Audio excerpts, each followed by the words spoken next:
오신 여러분들 사랑하고 축복합니다. 2015년 한 해를 사신다고 고생하셨습니다. 얼마나 많은 인생의 어려움과 또 아픔들, 또 삶을 헤쳐나가면서 얼마나 많은 장애물들이 있었습니까? 우리가 죽지 않고 여기까지 서서 또 오늘 이 예배를 드리면서 또 2010년 새해를 향하여 나아갈 수 있도록 은혜를 주신 우리 하나님께 우리 감사의 박수 한번 드렸으면 좋겠습니다. 아멘. 하나님이 하십니다. 할렐루야. 형통이란 모든 일이 뜻대로 잘 되어감을 의미합니다. 우리가 신앙생활하면서 간절히 바라고 원하는 것은 형통한 삶입니다. 우리는 모든 일들이 내가 원하는 대로 잘 풀려나가기를 원합니다. 건강했으면 좋겠고 50대가 되니까요, 건강이 이제 최고의 화두가 되기 시작하죠. 자녀들이 성공했으면 좋겠고 승진도 제때 하고 돈도 원하는 만큼 벌었으면 좋겠고, 여러분 우리의 그 바라는 것들이 참 많지 않습니까? 우리 학생들은 정말 원하는 대학에 가는 것을 바라고 원하지요. 우리는 늘 생각합니다. 내가 원하는 대로, 내가 기대했던 대로 잘 되지 않으면 우리는 그것을 불행이라고 생각하고, 내가 원하는 대로 뜻대로 되어야만 이것이 형통이다, 그렇게 생각합니다. 그러나 꼭 그렇지만은 않습니다. 여러분, 내가 원하는 대로 되지 않는다고 너무 불안해하고 두려워하고 우울증으로 시달리며 내 인생에는 희망이 없다, 그렇게 생각하지 마세요.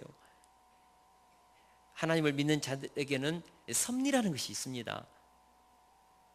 하나님을 믿지 않는 중국 고사에도요, 인간 만사 세옹지마라는 그런 말이 있습니다.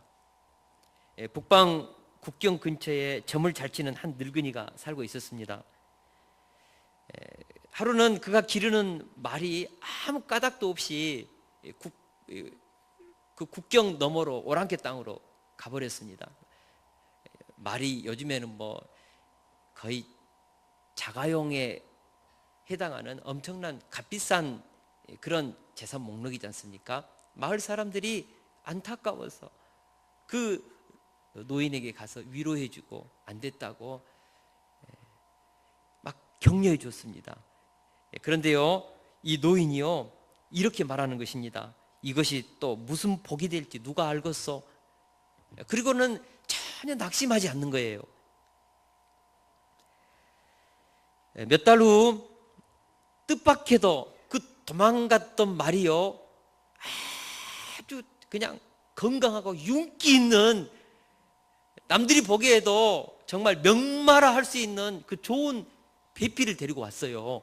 그 마을 사람들이 그걸 보면서 잘 됐다고 부럽다고 막 또 노인에게 말을 하니까요, 또 그 노인이 별것 아니란 듯이 이것이 또 무슨 화가 될지 누가 알겠습니까? 이렇게 답하는 거예요. 사람들이 좀 희한하다, 이 노인이 참. 그런데요, 그 아들이 한 명 있었는데 굉장히 말 타기를 좋아했습니다. 이 명마가 오니까 얼마나 그 말을 타고 싶었던지 이리저리 길들여가지고 하루는 말을 타고 가다가 이 말이 꼬라지를 한번 부려가지고 떨어졌습니다.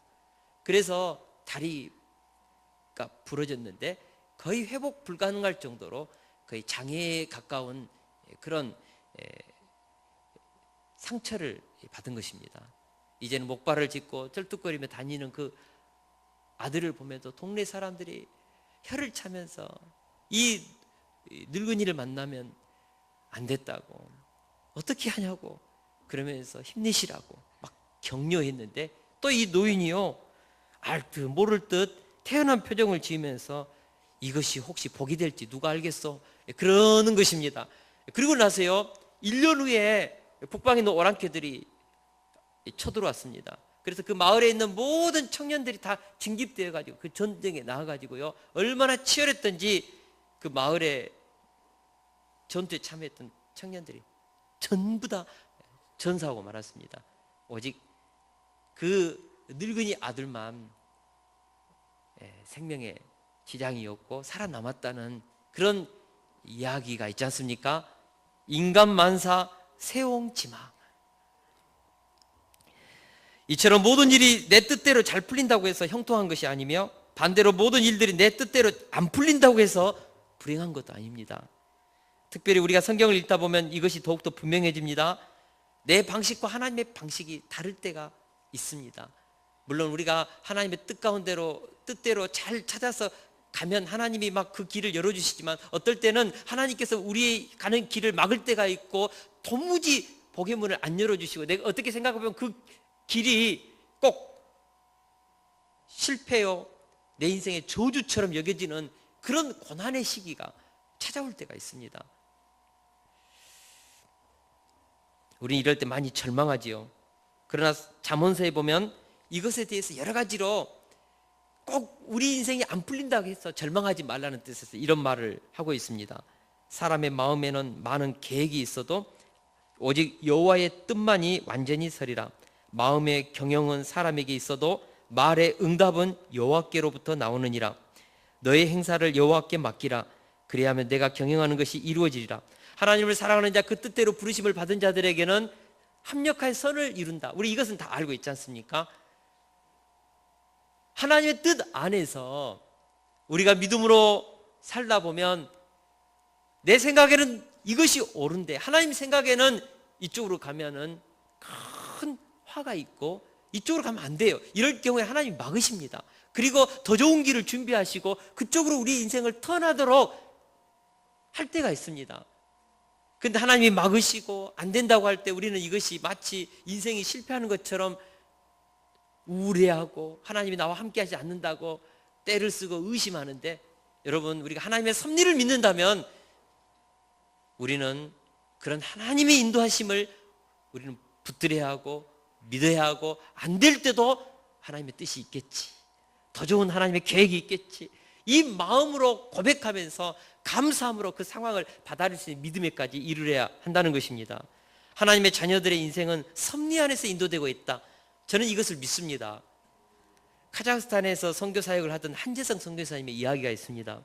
카자흐스탄에서 태권도 사범으로 선교사로 나갔는데 이분이 굉장히 운동에 아주 재능이 있습니다. 그래서 태권도 사범으로 선교사로 나갔는데 카자흐스탄에서 한 5개월 동안 사역을 했는데, 이분이 운동은 잘했는데 아직도 이 선교적인 마인드가 잘 이렇게 안 맞아서 굉장히 고생을 했습니다. 그날 또 너무 마음이 우울하고 자기는 실패한 선교사라는 그 마음으로 답답해가지고 산책을 했습니다. 그런데 그 집에 괴한들이 없는 사이에 들어와가지고 아내를 칼로 아주 찔러서 난자해서 피 흘려서 쓰러뜨려 놓고 사라졌습니다. 문을 열고 들어와 집안은 어지럽혀 있고 정신이 번쩍 들어서 아내를 향하여 갔는데 이미 아내는 피를 그냥 흥건히 적시고 의식을 잃고, 한재성 선교사님은 그 아내의 가슴에 손을 대고 얼굴을 쓰다듬으면서 다시 심장이 뛰어주기를 바라면서 하나님 앞에 울부짖었습니다. 그러나 하나님은 그분의 아내를 데려가셨습니다. 너무나 큰 충격으로 정신을 잃고 방황하면서 선교 사역을 더 이상 못하고 국내에서 많이 방황했습니다.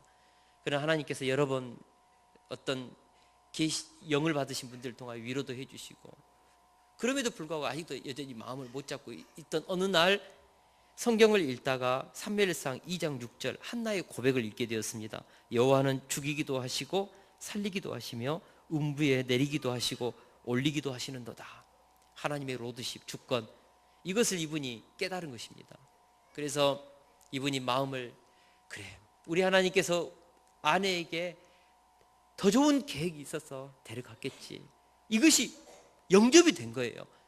그리고 나서 마음이 치유되고 자신의 아내를 죽였던 카자흐스탄으로 다시 가서 선교 사역에 지금도 하고 계십니다. 여러분, 어떻게 자신의 아내를 죽인 그 땅으로 다시 돌아갈 수 있겠습니까? 인간으로는 못하죠. 그 엄청난 상처를 안고 어떻게 살 수 있겠습니까? 너무나도 사랑했던 아내인데요. 그러나 하나님의 섭리 안에서 살고 있는 사람은 그것까지도 영접하고 자신의 아내를 죽인 땅으로 가서 선교할 수 있습니다.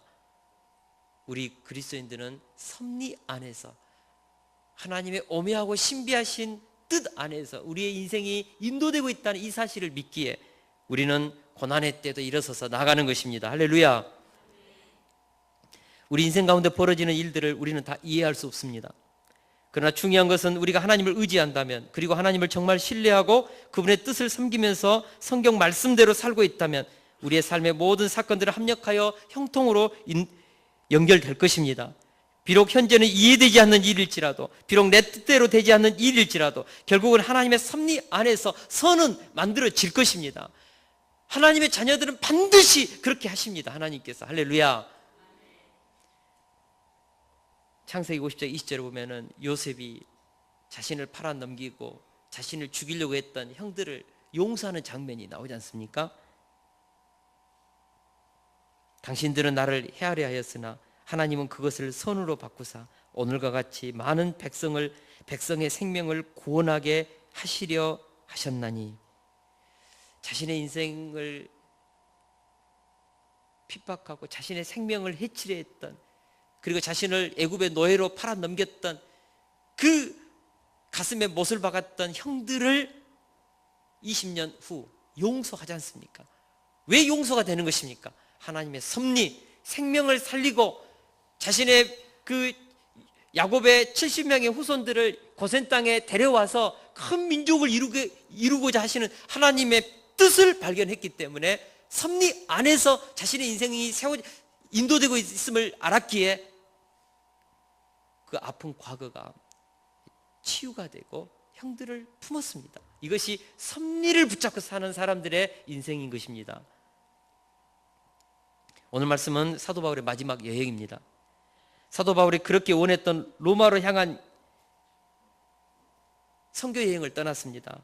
비록 죄수의 몸으로 쇠고랑을 차고 떠나는 몸이었지만 거창한 선교사 파송 기념 예배도 없었고 로마 선교사로 떠나는, 그래서 바울을 환송해주는 인파도 없었습니다. 쇠고랑 차고 그 군사들에게 이끌려서 로마로 가는 그 길이 인간적으로 보면 얼마나 이거 비참하고 처량합니까? 저는 그러나 바울의 얼굴에는 기쁨이 있었고 감사가 있었다고 믿습니다.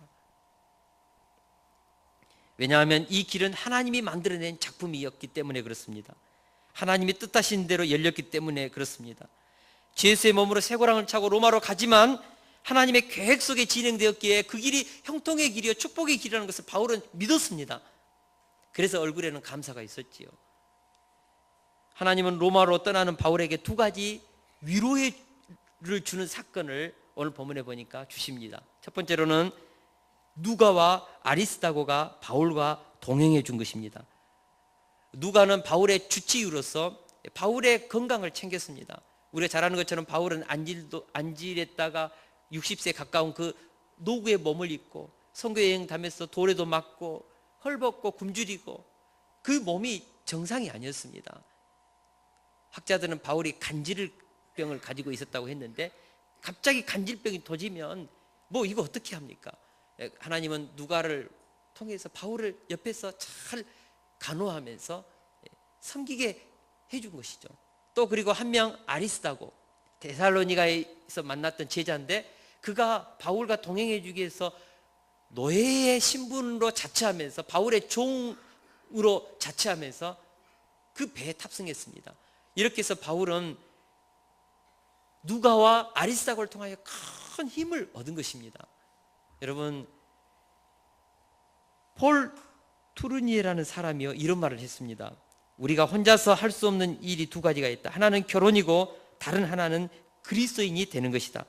혼자서 결혼할 수 없지요. 반드시 신랑 신부가 있어야 결혼식이 가능하지 않습니까?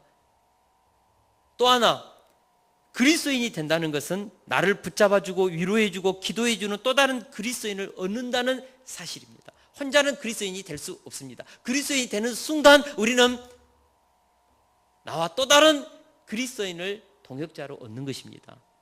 바로 그것이 교회 공동체입니다. 하나님이 세상을 창조하면서 두 가지 공동체를 줬습니다. 첫 번째는 가정입니다. 가정이라는 공동체를 통하여 인간이 살아갈 때 힘을 얻도록 하셨습니다. 가정이라는 보금자리가 있기에 우리는 이 세상을 살면서 상처받고 고난당하고 아파하면서도 가정 속에서 다시 위로받고 힘내고 그렇게 사는 것입니다. 저도 부교육자 시절 때 한 번은 너무 힘들고 지쳐가지고 정말 내가 앞으로 이 길을 갈 수 있을까? 어깨가 쭉 처져가지고 집에 들어오는데요.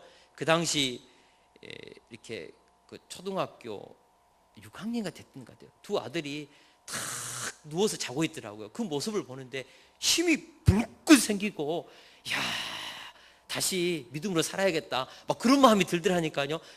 자녀의 얼굴에서도 저는 이렇게 힘을 얻었습니다. 가정이라는 것은 그런 것입니다. 하나님의 가정을 줬습니다. 또 하나 특별히 우리 믿음의 사람들 하나님의 자녀들이 교회를 주었습니다. 교회 공동체.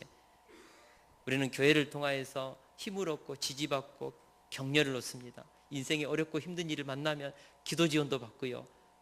영적인 스승도 있고 동역자도 있고 나를 지지해주고 격려해주는 수많은 우리 집사님, 권사님 또 우리 성도님들 계시잖아요. 교회에 오면 방긋방긋 웃어주는 우리 아이들이 있잖아요. 이 교회를 통해서 우리는 우리 신앙을 세우는 것입니다. 교회가 있기 때문에 우리는 무너지고 깨지고 신앙의 위기를 만나고 때로는 이 신앙 내팽개치고 살고 싶을 때에도 교회 때문에 우리는 다시 믿음으로 서는 것입니다. 하나님은 교회를 통하여서 우리가 마지막 하나님의 그 천국까지 갈 때에 이 교회를 통하여 우리 신앙을 보호하도록 하시는 것입니다. 그러므로 교회가 중요합니다. 또 하나의 영적인 가족 공동체입니다.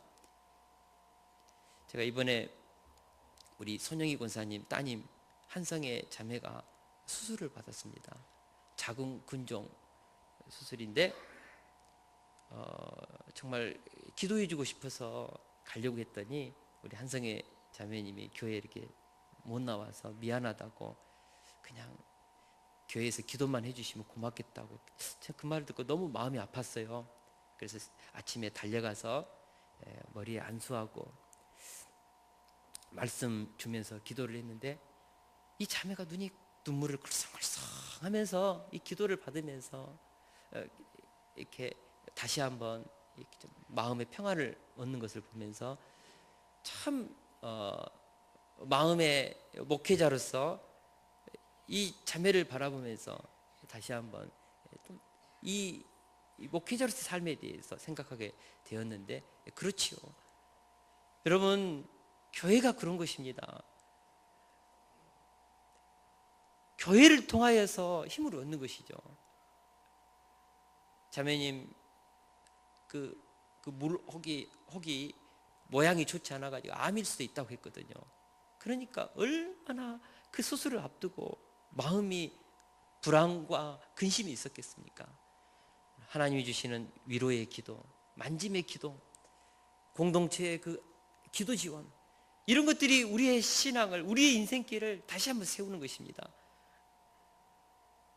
교회는 우리의 신앙을 세우도록 하나님이 이 땅에 만드신 주님의 피로 세운 때로는 가정과도 같이, 때로는 가정보다도 더 위대한 공동체로, 생명의 공동체로 서는 것입니다. 저는 우리 세숫교회를 생각하면서 저는 우리 세숫교회가 희망의 공동체, 생명의 공동체, 우리 믿음의 길을 가는 성도들, 세상을 살아가면서 무너지는 우리 성도님들을 격려하고 지지하고 세워주고 이끌어주고 함께 서로 짐을 나누면서 갈 수 있는 그런 공동체로 성숙해지고 성장하기를 원합니다. 기도합니다. 할렐루야. 하나님께서 그런 교회를 세워주실 줄로 믿습니다.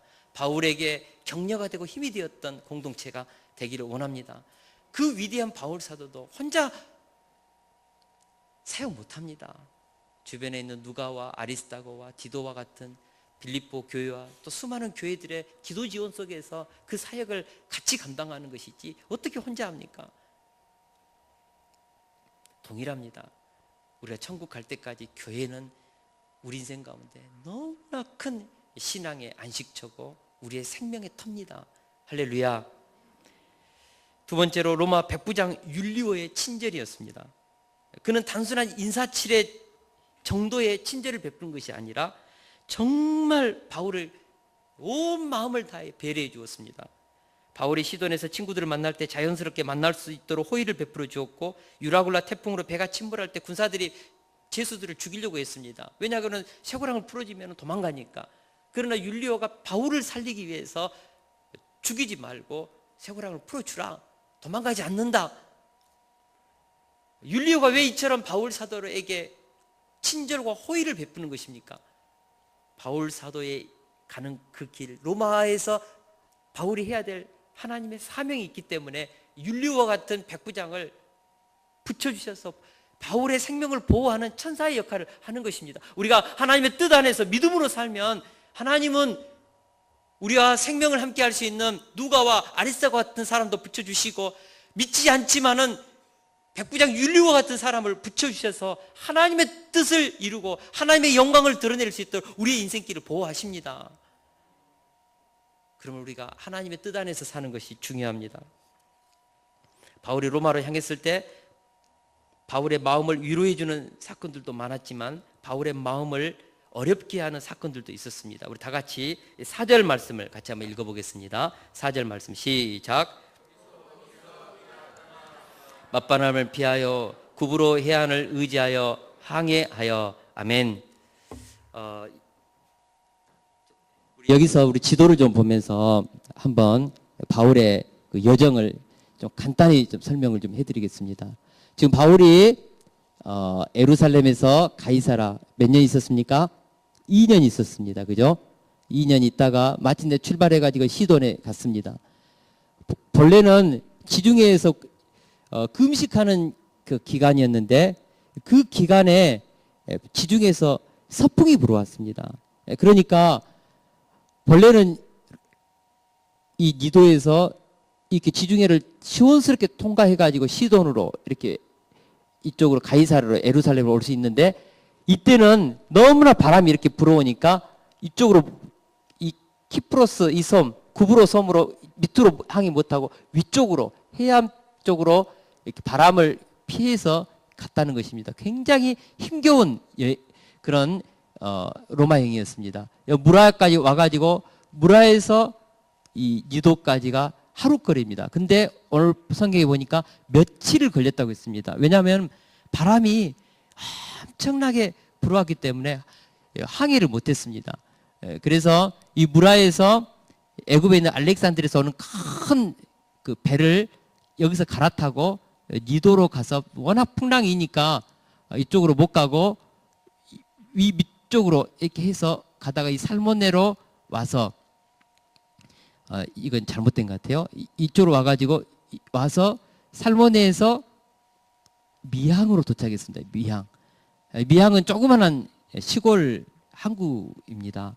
이곳이 너무 좁으니까 선주들과 선장이 율리오를 설득해가지고 베닉스, 크레타 이 섬의 메인 항구죠. 이 큰 도시에서 겨울을 보내자고 이쪽으로 가려고 하다가 유라굴라 태풍을 만나가지고 막 죽을 뻔하다가 이쪽 멜리데 섬으로 이제 했죠. 바울이 없었더라면 아마 죽었을 것입니다. 그만큼 바울이 지금 하는 항해가 어려웠습니다.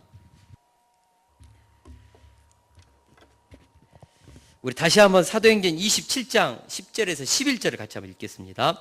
시작. 말하되 여러분이여 내가 보니 이번 항해가 하물과 배만 아니라 우리 생명에도 타격과 많은 손해를 끼치리라 하되 백부장이 선장과 선주의 말을 바울의 말보다 더 믿더라. 아멘.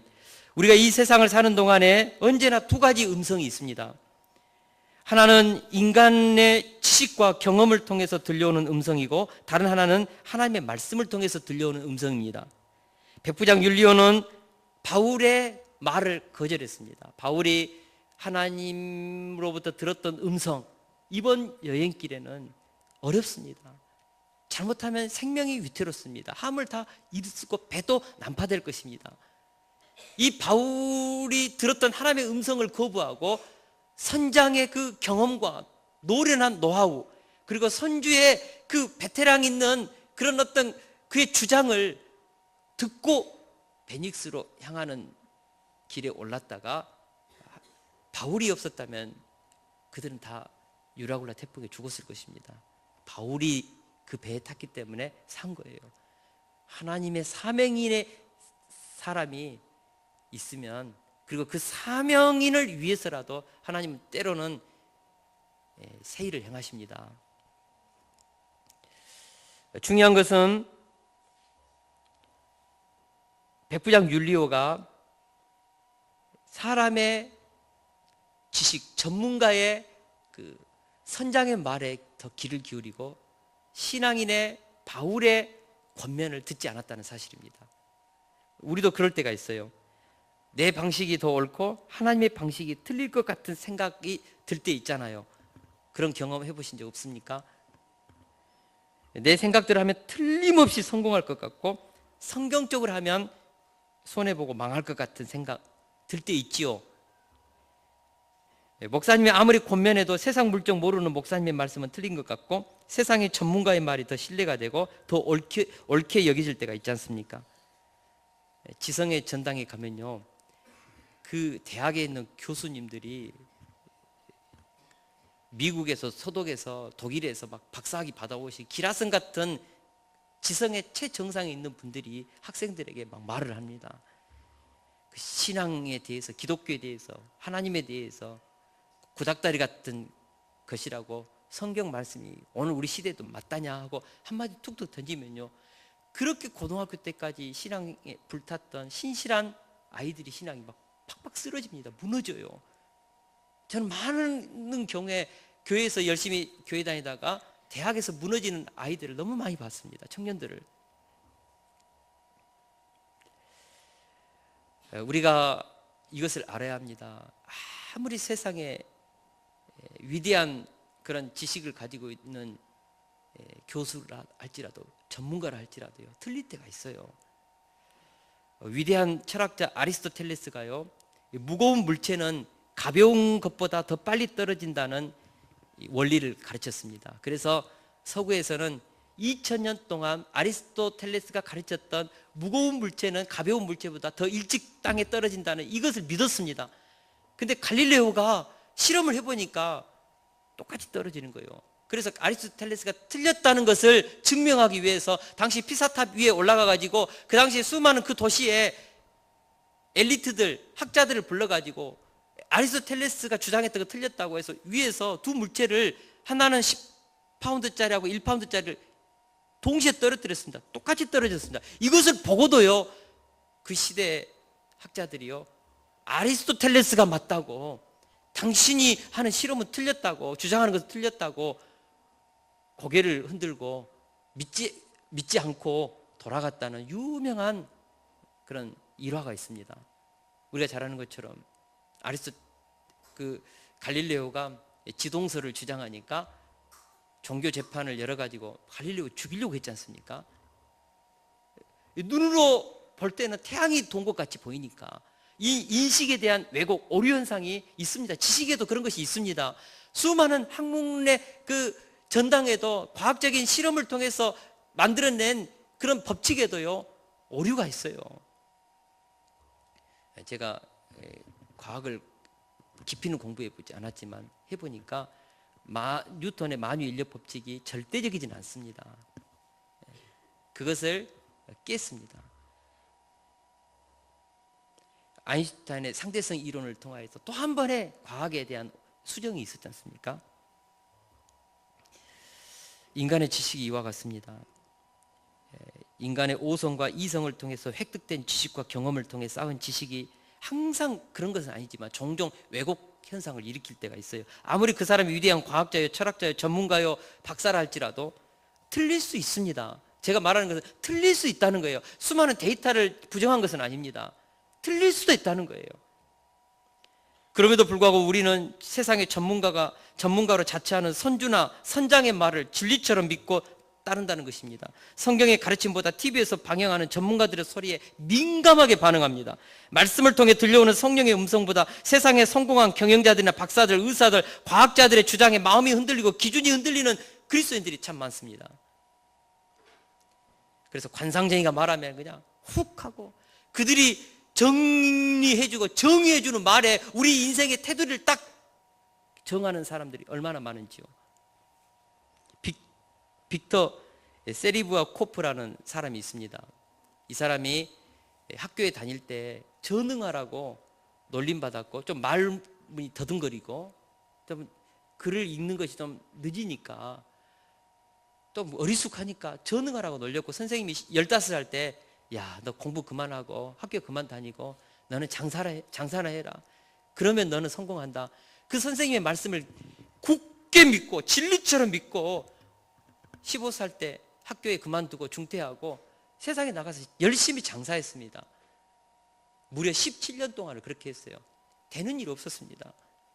항상 실패하고 무너지고 32살 때 우연히 IQ 테스트를 해봤습니다. 근데요 161이 나왔어요. 본인이 놀란 거예요. 자기가 천재라는 사실을 깨달았습니다. 그때부터 이 사람이 빅터가 천재의식을 가지고 그때부터 가슴을 펴고 나 천재다 생각을 발상을 하고 다른 사람도 자신감 있게 막 하니까 사업이 다시 막 일어나고 이분이 멘사라는 협회를 만들어서 회장까지 했습니다. 멘사 클럽이 있는데 IQ 148 이상 전 세계에서 IQ 2% 이내에 든 사람들을 모아가지고 인류를 위해서 우리 선한 일을 하자고 그걸 모임을 만들었어요. 이 빅터 세리브와 코프라는 사람이 그랬습니다. 우리가 학교에서 던져주는 세상 사람들이 던져주는 그런 말 잣대에 의해서 내 인생을 규정하고 아 나는 이것밖에 안 되는구나 그러면 이 빅터처럼 17년 동안 인생을 헛살 수 있습니다. 낭비할 수 있습니다. 우리 최사모가 손금이 좋지 않았던지 손금 보는 사람이 26살에 죽는다고 했거든요. 그러니까 이 말을 엄마도 고등학교 2학년 때 돌아가셨어요. 백혈병. 그러니까 내 인생은 26살인가 이걸 철석까지 믿고 공부가 되겠습니까? 고등학교 때 매일 철학책 읽고 막 인생을 방황했습니다. 그러다가 생명과 부활 되신 예수님 만나고 28살에 저와 결혼했거든요. 그리고 하나님의 은혜와 진리 안에서 힘있게 지금도 싱싱하게 살고 있습니다. 세상이 정의해주고 점쟁이와 손금 보는 사람들 우리 인생을 규정할 수 없습니다. 우리는 하나님의 자녀입니다. 우리는 진리 안에서 우리 인생이 인도되고 있습니다. 제가 예전에 코이 법칙에 대해서 얘기한 적이 있는 것 같아요. 코이라는 물고기 있지 않습니까? 어항 속에 키우면 이 물고기가요 5cm에서 8cm밖에 자라지 않습니다. 근데 연못에 키우면요 15cm에서 25cm, 강물에다가 풀어놓으면 무려 90cm에서 120cm까지 자라요. 그래서 학자들이 이 물고기를 보면서 환경과 상황에 적응하는 이론으로 코이의 법칙을 만들었습니다. 사람들이 환경과 상황의 지배를 받는다는 거예요. 우리가 그럴 수 있습니다. 세상이 선을 그어주고 학교에서 선을 그어주는 것만큼 생각하고 그 이상을 못 나가요. 이번에 유튜브에 일본에 있는 노벨상을 받았던 분이 학교에서 하라는 대로 안 하고 아예 학교 자체를 그냥 그는 그만두고 끊임없이 자기 자유의 그 상상력을 근거해서 실험하고 하다가 세계적인 과학자가 돼서 노벨상까지 받았지 않습니까? 여러분 학교가 규정해주고 세상이 규정해주고 전문가들이 여기까지 된다고 탁 선을 그었다고 해가지고 그것이 진리 아닙니다. 우리가 성경을 읽어보면 성경이 뭐라고 하는지 알지 않습니까? 할 수 있거든이 무슨 말이냐? 믿는 자에게는 능치 못할 일이 없느니라. 구하라 주실 것이요 찾으라 찾아낼 것이요 문을 두드리라 그러면 열릴 것이다. 너는 내게 부르짖으라. 내가 알지 못하는 크고 비밀한 일을 내게 보이리라. 하나님이 우리에게 주시는 음성들입니다.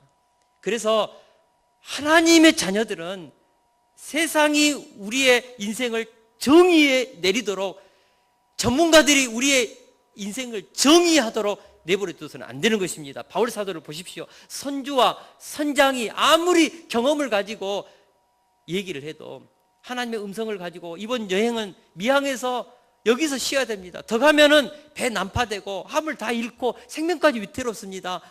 율리오에게 얘기를 해줄 수 있는 영성, 분별력 그런 파워가 우리에게 있어야 한다는 것이죠. 할렐루야.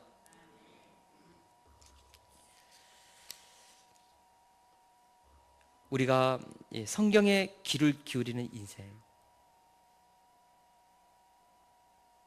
영원한 진리 대신 이 말씀에 다시 한번 우리 인생에 정의를 내리는, 그리고 그 말씀을 붙잡고 사는 저와 여러분 될 수 있기를 축원합니다. 2016년 우리 교회의 표가 뭔지 아십니까? 아직은 안 붙어놨는데 성경 백독하기입니다. 성경 백독하기. 그래서 우리 이번에 임직하시는 분들은 성경 일독 5월 말까지 다 읽으시라고 했거든요. 부지런히 읽고 있습니다. 우리 집사 직분을 가지신 분들 이상은 내년에 성경 2독할 수 있기를 축원합니다. 성경을 읽고 성경에서 생각하고 성경을 통하여서 마음의 인생의 계획을 붙잡고 성경의 음성을 통해서 영감을 얻어서 살아가는 인생들에게 기적과 하나님의 형통의 문과 놀라운 하나님의 그 인도하심을 경험하는 역사가 있을 줄을 믿습니다. 왜 자꾸 우울할까? 왜 두려울까? 이유가 뭘까요? 세상 사람들이 내려주는 데이터에 근거해서 우리에게 주는 그것들은 항상 우리를 두렵게 합니다. 그러나 하나님 안에서 우리 인생에 답이 있습니다.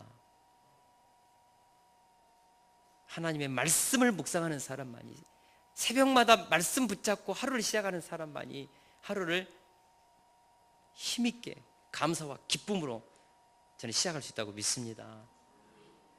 위대한 인생이 뭘까요? 위대한 일을 하는 것이 위대한 인생이 아니라 내게 주어지는 상황과 환경 속에서 하나님 주시는 말씀을 붙잡고 최선을 다해서 감사와 기쁨으로 사는 것, 저는 이것이 행복한 인생의 위대한 인생이라고 믿습니다. 2016년 걱정되지요. 왜 안 되겠습니까? 우리 최 집사님 어제 만나서 얘기 들어보니까 정말 연말에 이 경제적인 상황이 안 좋으니까 참 여러 가지 답답하고 어려운 상황 때문에 때로는 잠이 잘 안 오는 때가 있대요.